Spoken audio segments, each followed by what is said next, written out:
the opposition. Thank you, Mr. Speaker. Can the Prime Minister tell us why his government is the first government in history to float increasing income tax rates only to then U-turn on it all after the actual budget? Prime Minister. I'll inform you the budget's actually next week rather than after the budget. It's only got 1 week to go. But I can tell her it'll be a Labour budget, Mr. Speaker, with Labour values. That means we will concentrate on cutting NHS waiting lists, cutting debt and cutting the cost of living. Mr. Speaker, so can he confirm today that he won't break another promise by freezing income tax thresholds? Mr. Speaker, the budget is 1 week today and we will lay out our plans. But what we won't do, Mr. Speaker, I've said what we will do in terms of protecting the NHS and public services. What we won't do is inflict austerity on the country as they did. It's caused huge harm.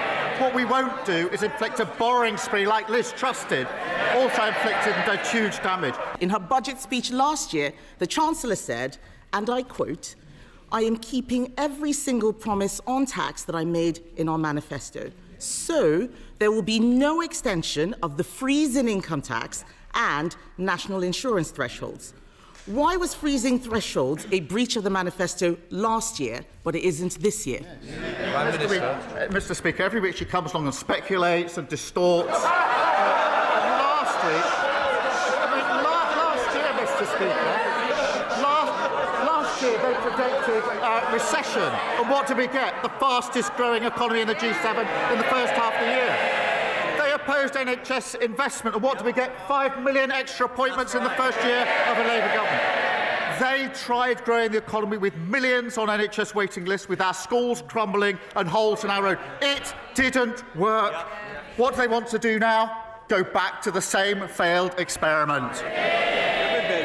When the Chancellor made that promise to unfreeze the thresholds, it wasn't an off-the-cuff comment. She said it on the floor of this House in her budget speech. That was a deliberate statement of government policy.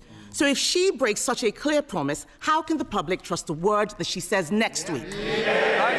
Mr. Speaker, she talks about inflation. It went to 11% on that. 11%. And the country is still paying the price. Inflation is down this morning, wages are up, and we've had 5 interest rate cuts, and that's because our fiscal rules are ironclad. And the Leader of the Opposition and the party officers have no credibility on the economy. She was Treasury Minister during the worst decline in living standards on record.